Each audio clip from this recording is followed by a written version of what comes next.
In this video, we're going to be going over 6 easy changes to improve your life. Let's get started.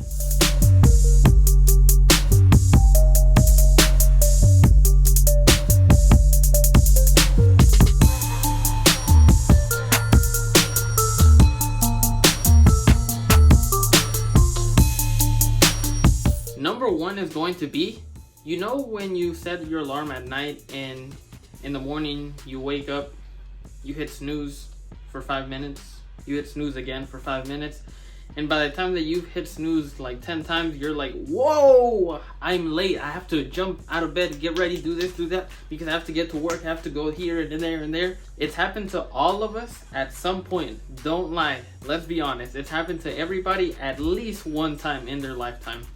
But there is a simple solution to that. So if you're the type of person that hits snooze really often, rather than having your phone or your alarm right next to you by your nightstand or anything else like that, put it across the room from you. So let's say if your bed is right here, put your phone right here. That way you have to physically actually get up from your bed and turn your alarm off. And at that point, if you go right back to bed, like, come on, man. You're already up, just go ahead and start getting ready, you know? Number 2 is going to be, make sure that you have your meals in advance, and there's 2 different ways to go ahead and do this. So number 1 is going to be, you either meal prep all of your meals on a specific day. For me, I like to go ahead and do things like that on a Sunday. I like to go ahead and take care of all the preparations that I need to do in order to be prepared for the week. So I'll go ahead and make a bunch of food, prepare it, store it in Tupperware, and eat accordingly throughout the week. That way I don't even have to think about it. I just go to my fridge, get it, microwave, boom, meal is there. And I'm able to stick to my macros. I'm able to stick to my fitness goals without even having to sacrifice. And here and there, when I don't do that, it's because I have additional time and I'll just go ahead and cook a fresh meal right then and there. But that's strictly only if I have time and I know that I have that. Now, the other option, if you don't want to go ahead and cook, is to simply order meal prep. So there's a bunch of different meal prep services that are available across the entire world. That's an easy fix for that as well. For someone that doesn't like cooking, doesn't want to cook or anything else like that, order your meal prep according to your macros, according to your fitness goals, whether you're trying to build muscle or whether you're trying to lose weight. And you don't even have to worry about cooking. You know that all your meals are already done. They're already made by someone, all for you. This is something that you have to start doing rather than panicking the day of because you don't have any meals, you're hungry, and then you eat fast food. Don't be that type of person. I've made that mistake many times in the past. Be prepared for all of your meals, whether it's meal prep, you meal prep, or on occasion eat something like fast food. However, make sure that it is low calorie and high protein and fits your macros.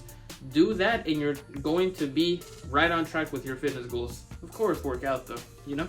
Number 3 is going to be, prepare a to-do list. So each night I always make sure to prepare a to-do list for the following day of at least 3 tasks, very important tasks that I have to do no matter what. I'll give you guys an example. So I post YouTube videos every Tuesday, every Friday at 11 a.m. Eastern time. However, I also have an editor, and my editor edits the videos, sends them to me, I approve them, and then I upload them on YouTube. With that being said, I always make sure to at least have a couple days to record a YouTube video before I have to send them the next one, because I am always striving to be prepared.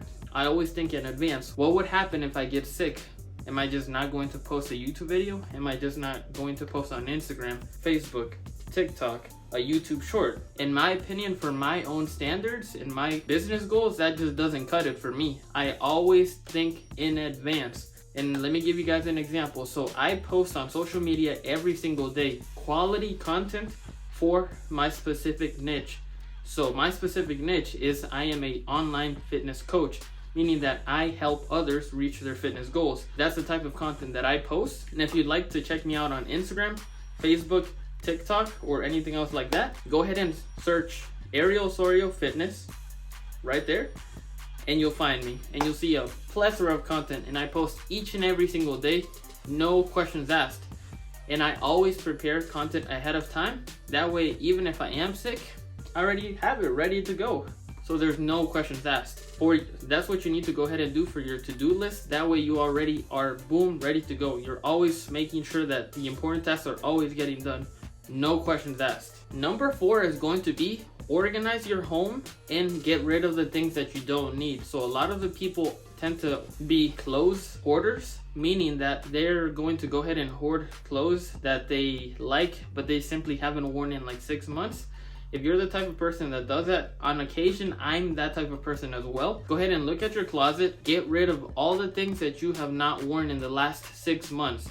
If you haven't worn them in the last 6 months, it's probably because you've outgrown it, you don't like it, it doesn't fit, or just simply you bought something that replaced that specific item for its specific usage. And that's totally fine. You can go ahead and donate that clothes to anybody else, to a charity, or anything else that someone that might need it. Go ahead and get rid of the things that you don't need, declutter your home, and you're going to be in much better place. You're going to have a more spacious home, and you're going to be more happy overall because everything looks well organized and more spacious. Number 5 is going to be make sure to get rid of all the distractions when you're working. So like I mentioned a couple of points ago, I am an online fitness coach, so I always have to make sure that I'm always checking in with my clients, messaging them every day to make sure to keep them accountable with their fitness goals, making sure that they're eating the way that they're supposed to, making sure that they're following their workouts, things like that. So what do? When I'm creating a meal plan for them, when I'm creating a workout program for them, everything is from scratch. Nothing is cookie cutter. I always make sure to create something specifically for that client because everybody is different. What works for one person will not work for that person, and vice versa. So what I like to do is called the Pomodoro technique. What is it, you might ask? So the Pomodoro technique is where you work without distractions, nothing distracting you, for 25 minutes non-stop. After the 25 minutes, you take a 5-minute break. Once the 5-minute break is done, you go right back to work, and you keep cycling on like that.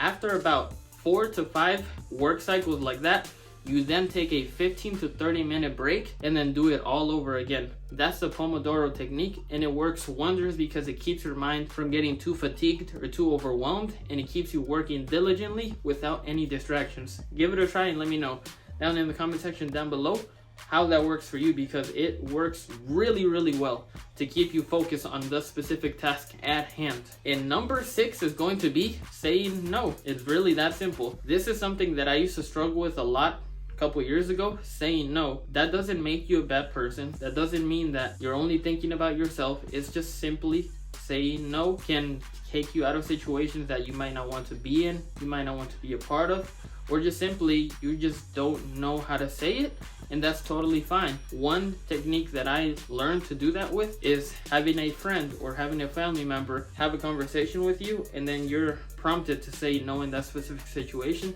Practicing like that will allow you to prepare you for real life scenarios where you want to say no, but then you budge and say yes, but you know you really didn't want to say yes. Those types of situations, sometimes you should be able to say no, but it's hard sometimes, and with practice comes perfection in that sense.